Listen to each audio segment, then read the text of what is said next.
In my last two Pokemon videos, I've taken to Omegle with my usual team to see if they can win a real Pokemon battle, and they can, with much trial, error, and luck. So it's got me thinking, Pokemon can be a complex game with lots of small decisions deciding a match or one critical error deciding everything. But that's for most teams.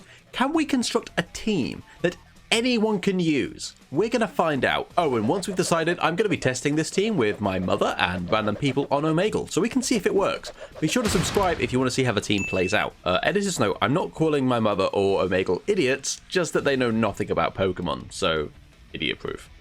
Now, when I think about idiot-proofing a team, a few factors come to mind that we want from our Pokemon.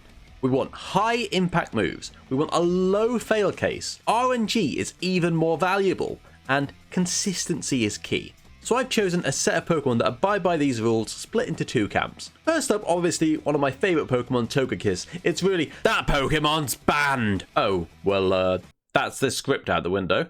In that case, first up, we've got the one, the only, Dracovish. This fishy boy can do unprecedented amounts of damage with Vicious Rend, as you can see in my previous video on it. So that's all we're going to give him. See, consistency is the hardest thing for us to manage. If they don't know how to play, mistakes will prove disastrous. So by giving Dracovish one move, yes, it means if they have Water Absorb, we're in trouble. But most of the time, it's going to be correct to just Vicious Rend over and over and over again, without even considering any other moves. And that means we can give it a choice item for free. We're going to get a choice scarf, so it's going to go first and get that Vicious Rend boost against most enemies. Next up is Sylveon with its choice specs and Hyper Voice. Its other moves give good utility, but hitting hard with the specs most of the time is going to be correct anyway. And that leaves the choice band. Urshifu is heading the charge with its Wicked Blow that always crits, and then when we give it the choice band, things are not going to live.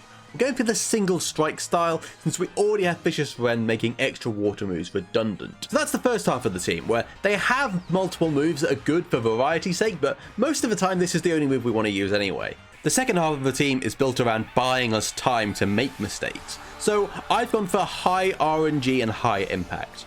Firstly, we've got Butterfree. The speed of Butterfree will allow it to sleep opposing threats before they can attack, taking them out for, hopefully, several turns. Beyond that, we've got Protect and Rage Powder, which can accidentally shift a game into our favour if we use them at the right time, and then they'll be very hard to predict because we won't even know what we're doing. We finally got Pollen Puff, so that at least it can do damage if it comes to that endgame scenario. If you want to know anything more about Butterfree, I've made a whole video on it already, so go and check it out.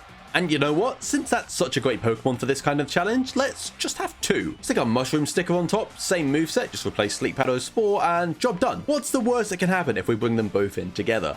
Amoonguss is even bulky enough to take a hit, so it doesn't need that sash, and instead we can give it a berry.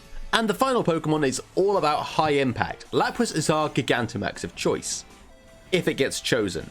G-Max Resonance halves all the damage we take for 5 turns, giving us a lot more wiggle room to make mistakes. Side note, because Dynamax is so important, I'm going to be choosing when to use it. There's enough for people to worry about that if we leave it to them, they'll probably forget to use it, and that's just going to make chances of winning impossible, so I'm choosing when we Dynamax. Lapras also does some decent damage with its Life Orb, and I'm actually going to give it 2 Ice moves to double the chance of our player picking the G-Max Resonance. That's what we're really built around. So with that, our team is ready. We've chosen our 6 Pokemon, but I'm going to play one game with it to see if I, who in theory knows how to play Pokemon, can win with it. Because if I can't, I think Omegle and my mother are going to be hopeless. We start off with Butterfree and Sylveon against their Rapidash and Azumarill. They go for Hornjaw, which I really didn't expect because, I mean, I've never seen that move used, but luckily the Focus Sash saves us. I go for Sleep Powder on the Azumarill, and it has Sap Sipper, which I didn't even know it had. So I've only ever heard of it having huge power, so it made my move useless, which was quite good for them. I got some good damage in with Sylveon, and then they let a Perish Song off, which is going to force us to do some things later on. I decided to go for Protect with Butterfree, because I know the Rapidash is faster than me, and it was going to kill me. And then I go for another Echoing Voice with Sylveon because of what other choice do I have.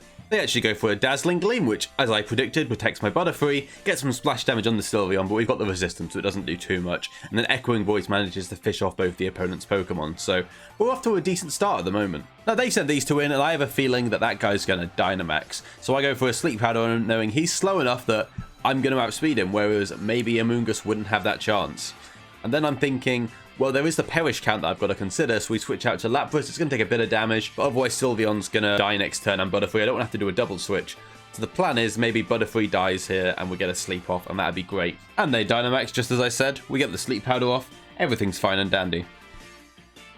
but they have a Lumberry which wakes them up and lets them get their Dynamax move off. So Butterfree didn't actually do all that much this game at all. I bring in my Sylveon and go for its only choice, and of course Lapras Dynamax and goes for the G-Max Resonance. I just have to make sure it's the right one that does the most damage. And then here's where I get the most critical error. They use Throat Chop, which I forgot just like gets rid of Hyper Voice, which means my Sylveon is absolutely useless going forward, and I didn't realize that, so I struggled next turn, which is pretty awkward. But at least we get our defense boost up. Lapras dies to another hit, and so does Sylveon, which means you might think we're in a bad situation. But we have our best boy left, Dracovish, and since we're halving all the opponent's damage, he's got quite a bit of survivability on him. So over the course of a few turns, we just whittle our opponent down with Vicious Rent and just about eke out a victory. So it was still close, but I expect games are going to be close. But having the lack of options on both the Dracovish and the Sylveon was still the correct play, even no matter how many moves I had. So since we won that one, fingers crossed it's going to transition over to a proper battle. Well, and thank you so much for watching. Considering we won the first one,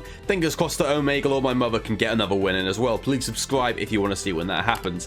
And also comment down below if there's any Pokemon you think I've missed that would be a great fit for a team like this where we're just trying to minimize our risk. And I think that's everything, so I will see you in the next one.